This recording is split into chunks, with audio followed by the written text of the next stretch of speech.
Thank you so very much for all the lovely feedback, the love, the generous compliments and appreciation I've got for my first video on YouTube. It really means a lot to me. Thank you very much. I'm very, very grateful for that. A lot of people have written to ask and they want to know what are the specific activities I did during that very difficult period in my life that helped me come out of it, and I'm very, very happy to share them with you. I'll give an overview of the activities that I remember from that time. So the first one is actively seeking things to be grateful for, an active practice of gratitude. Now what do I mean by active? We have to realize how truly blessed we are. We open a tap and water gushes out. Do you know how many people in the world that doesn't happen for? Don't go about your day and think, okay, today nothing spectacular happened and nothing so out of the ordinary, so I really don't have to be that grateful about it now. When something nice happens, then I'll be grateful. No. Actively being grateful for things means you have to learn to look for them. Gratitude is all around us. It's inside us.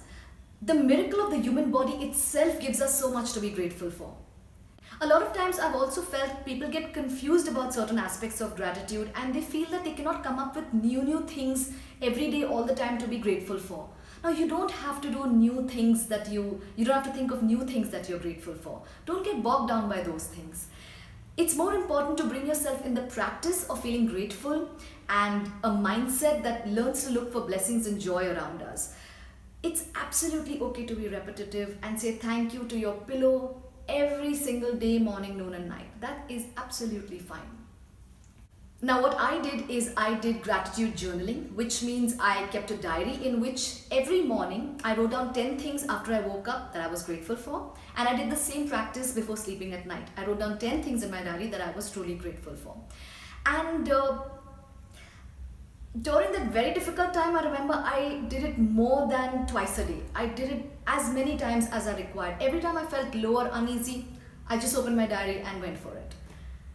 The second thing is, I cannot overemphasize the importance of deep conversations, meaningful connection, and the power of sharing in your life.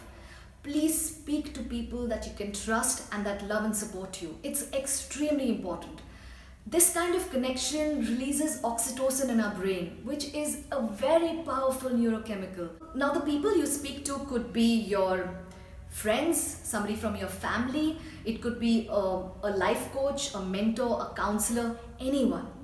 I spoke to a lot of people, I remember, and it helped me tremendously.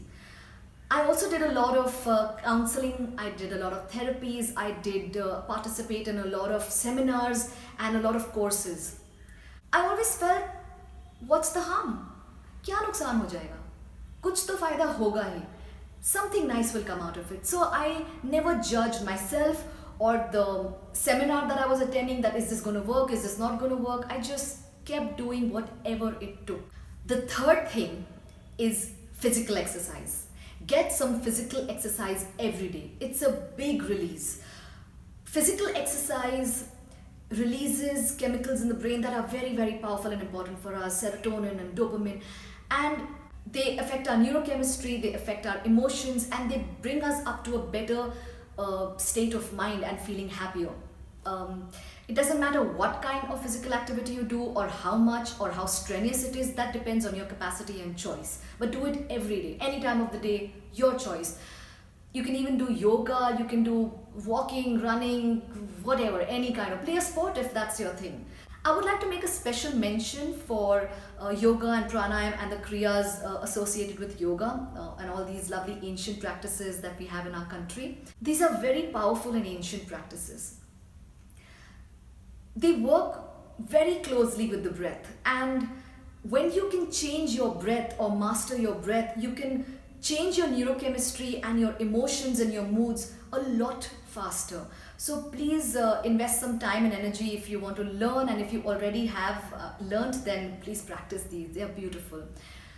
Regarding meditation, I want to say, though I have actively meditated for many years in my life, I found at that very, very tough time, for a period of time, I was not able to meditate when I was extremely low.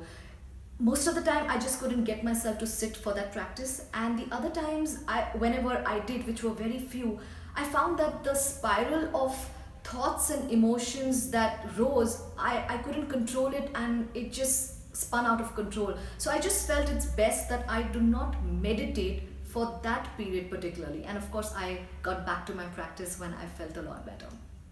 The fourth thing, engage in activities that bring you a lot of joy and are a lot of fun to do.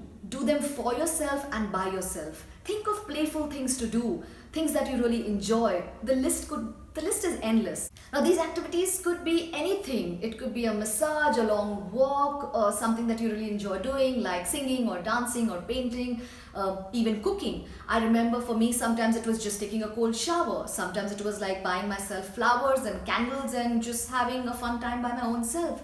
So these activities are to be done for yourself and by yourself. So just keep a list ready, and in fact, just don't do one, you can do more than one, but do them every day. Show yourself the love and the nurturing and the care that only you can give yourself. I think self-love is the most powerful kind of love we can give ourselves. So go for it. I remember reading my favorite books at that time, and I remember watching a lot of animation films. I love animation films. My favorite animation film happens to be Ratatouille. You know, the one with the rat who turns into the chef? I love that film. And How to Train Your Dragon. I love those films. I just love most animations, but that's me. Before you start doing these activities, I want to say that first decide that you want to get out of whatever you feel is pulling you down, because that decision is everything. I mean, I can give you a long list of things to do, but till you do not make up your mind that you want to get out of this no matter what, you will do everything. You will be unstoppable, relentless and shameless, and that's what you got to do. The commitment is, I think, paramount. That is the main thing, that is the key ingredient that will make all these activities work. If you're going to do gratitude or your fun activity like a chore, and like, oh my god, now somebody said this is going to help, so I'm going to do it, but I don't want to, तो फिर कुछ नहीं होने वाला. You really have to decide for yourself, and that decision only you can make. Nobody can do that for you from the outside. You got to consider what is at stake here. Your life, your success, your happiness.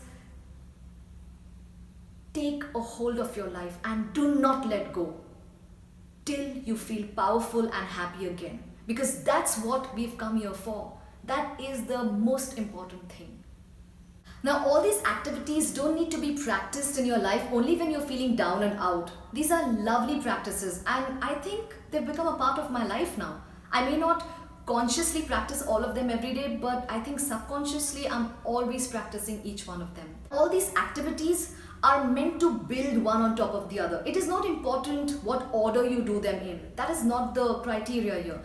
The idea is that you should get your foot in the door to a better feeling thought. And once you get a foot in the door and you get a foothold, use that to climb higher and start stacking one activity after the other to bring yourself from a lower to a higher and even higher state. Don't let yourself fall after you've built that momentum up and you're feeling better. That is very important. And have some patience with yourself. Each hour, slowly, and then each day will get easier. That happens. That's bound to happen. See, happiness is a feeling, yes. But happiness is also a choice. We have to understand that our thoughts are not who we are. Our thoughts don't need to define us and put boundaries on our identity. We are much more than our thoughts. They are not the limit of who we can be. We are not our thoughts. We are more than our thoughts. Our thoughts are a very powerful tool that can shape our experience. So we have to choose our thoughts very, very wisely. Never invest in a thought that doesn't bring you joy. Because once you make the investment in your thought, the dividend by way of your experience is definitely coming. So choose well and choose happiness. I do hope this video has been of use and value to you. Please let me know. What I would love to know in the comments below is what are the activities that you engage in when you are feeling low, and how does that help you? I would love to learn what are the special things you do in your life. Until next time, thank you.